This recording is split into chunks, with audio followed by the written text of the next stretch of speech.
Hello everyone, প্রিয়দর্শিনীর একটি নতুন ব্লগে তোমাদের সকলকে জানাই অনেক অনেক স্বাগতম। তোমরা সবাই কেমন আছো? আমি তো খুবই ভালো আছি।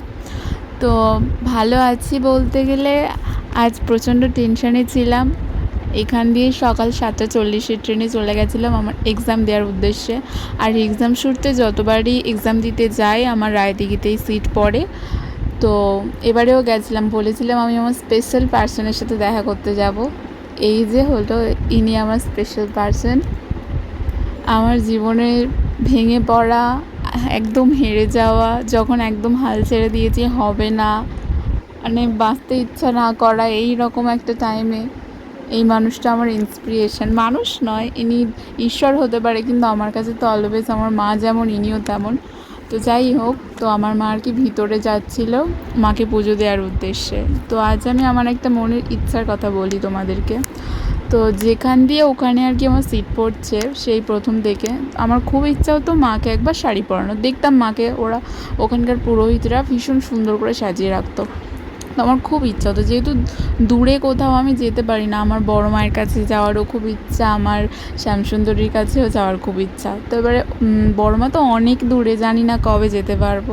তো যাই হোক, অবশ্যই আমি বিশ্বাস করি ঈশ্বর যখনই নিজের কাছে ডাকে তারপরেই আমরা তার কাছে পৌঁছতে পারি। তো যাই হোক, যেটা বলছিলাম, তো ওনাকে একটা মানে আর কি শাড়ি হয়তো উনি আমার থেকে দেওয়াতে চেয়েছিলেন বা আমার একটা দেওয়ার ইচ্ছা ছিল। তো আমার মাকে বলেছিলাম। তো মাকে বলার পর আর মা বাবাকে জিজ্ঞাসা করে এবার আর কি মাকে শাড়ি দিল। তো অলওয়েজ আমি চেয়েছিলাম এটা আমার প্রথম ইউটিউব পেমেন্ট দিয়ে আর কি দেওয়ার জন্য। তো আমি তখন ইউটিউব খোলার সময় জানতাম না যে মানে আর কি শুধু 1000 সাবস্ক্রাইবার নয়, 4000 ঘন্টা ওয়াচ টাইমারও দরকার। তো জানতাম না তখন। তো আমি ভেবেছিলাম 1000 সাবস্ক্রাইবার হয়ে যাবে, চ্যানেল মনিটাইজ হয়ে গেলে আমার প্রথম ইনকাম দিয়ে আমি মাকে শাড়ি গিফট করব, মানে আর কি মা আমার থেকে নেবেন, এরকম একটা কিছু ভেবেছিলাম। যেহেতু চ্যানেল মনিটাইজ হতে এখন অনেকটাই সময় লাগবে, তাই মাই 1K সাবস্ক্রাইবার মায়ের জন্য একটা ছোট্ট উপহার। তো তারপর বাড়ি ফিরে 4টের সময় লাঞ্চ করতে বসেছিলাম। তো আজ লাঞ্চে ফার্স্টেই আমি আর কি ডাল আর আলু ভাতে ছিল সেটা খেয়ে নিয়েছি। তো এখন খাচ্ছিলাম হচ্ছে মাছের মাথা দিয়ে বাঁধাকপির চচ্চড়ি। আর তারপরে এরপর ছিল আর কি মাছের ঝোল। তো এই যে মাছটা দেখতে পাচ্ছ, এটা ভীষণ বড় একটা কাতলা মাছ ছিল, যেটা আর কি পুকুরের মাছ, আমার একটা দাদারা নিয়ে এসেছিল। তো খুব ইচ্ছা ছিল মাছটা আর কি ভিডিও বানিয়ে তোমাদের দেখাবো, মানে এত বড়ই মাছ ছিল। ওয়েটটা আমার আই গেস মনে পড়ছে না, যদি বাবার কাছে জিজ্ঞাসা করে পরে বলবো আর কি। তো যেহেতু ওই আগের দিন বলেছিলাম আমার মনটা খারাপ ছিল আর এক্সামের টেনশন ছিল, তাই আর নিতে পারিনি।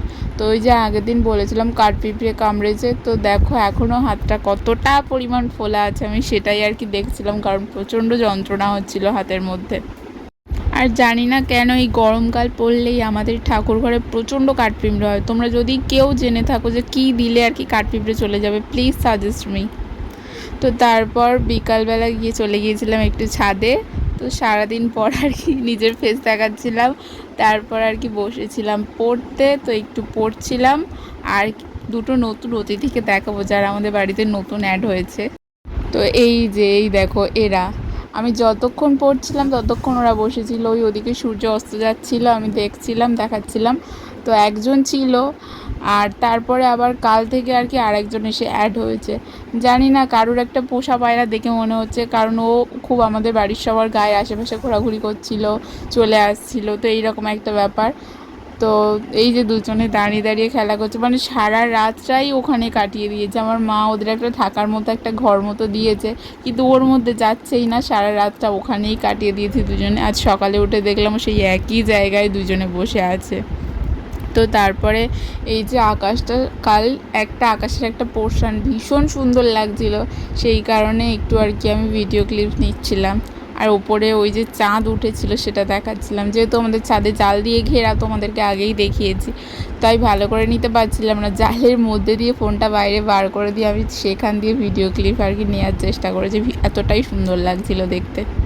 তো তারপর এই দেখো আমি আর কি কাছাকাছি যাচ্ছিলাম একটু, মানে আর কি একটু বেশি দূরে যাইনি আর বেশি কাছেও যাইনি, কারণ যদি বেশি কাছে গেলে দুজনে চলে যায় এই ভেবে আমি আর কি একটু কাছে গিয়ে ভিডিও নিচ্ছিলাম। ওরা ওখান দিয়ে যাচ্ছিলই না, বসেই ছিল আর দেখছিল আমি কি করছিলাম, মানে যদি একটু হাঁটাহাঁটি করি তাও দেখছিল। একটু সন্ধে হলে আমি আর কি হাত বাড়াচ্ছিলাম, দেখছিলাম।